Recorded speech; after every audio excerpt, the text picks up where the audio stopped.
And even more breaking news, a late-night legal showdown over control of the California National Guard. That's right. Governor Newsom wants them off the streets. In a few hours, he won in court. But less than 90 minutes ago, a different judge then ruled President Trump still controls the troops, and they must stay for now. Tonight, KCAL political reporter Tom Wade is here, and this is classic move from President Trump. Lose in one court, immediately appeal in another, right, Tom? Absolutely, Susie won. And, we've got so much drama playing out in the streets. We have it in the courts. We have it in City Hall. It is just nonstop. So all of this is moving at a dizzying speed tonight. Just hours ago, a judge ruled that Trump broke the law and seizing control of the Guard. Then minutes ago, a second judge ruled the troops still belong to Trump. This battle came after a day-long war of words between Trump's Homeland Security advisor and LA Mayor Karen Bass over ICE raids. The California National Guard remains in President Trump's control. A late evening appeals court ruling handed him the victory, overturning a federal judge who sided with Governor Newsom just an hour before. There's no invasion. There's no rebellion. It's absurd.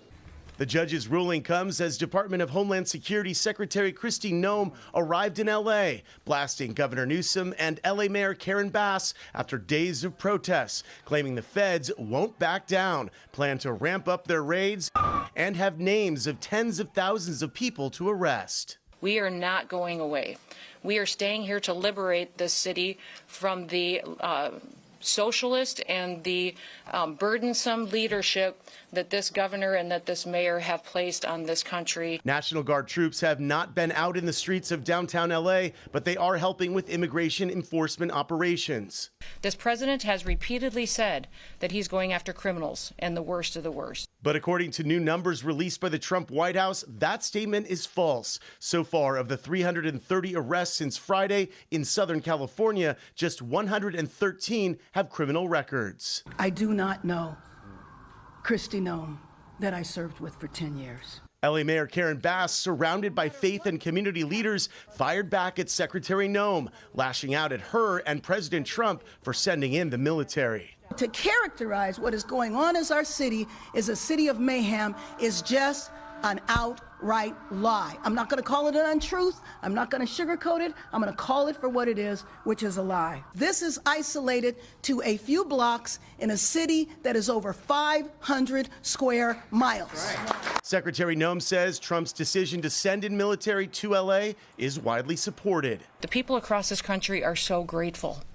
They are so grateful for the work that is being done here in Los Angeles. That statement runs contrary to a new Quinnipiac poll showing 54% of registered voters disapprove of Trump's handling of immigration issues, with 43% approving. Professor of politics Jack Pitney says Noem's incendiary rhetoric raises questions. The idea that a Secretary of Homeland Security from the state of South Dakota is going to liberate California from the leaders that Californians have selected is pretty odd. Professor Pitney says Trump branding himself the law and order president is hypocritical, given his own criminal record and his pardons of January 6th rioters who assaulted police officers. Convicted felon can't be the law and order president. It's that simple. And he has pardoned not only the January 6th insurrectionists, but a lot of other dubious people as well. And back to the troops. Well, the Trump administration keeps control until Tuesday, when another hearing will be held. California is going to, be back in court with Governor Newsom there. So we'll see where things land. And then we just have days and days ahead of us. This weekend, they're expecting big protests as well. So we'll see how this plays out. Tom, keep us updated. Thank you so much.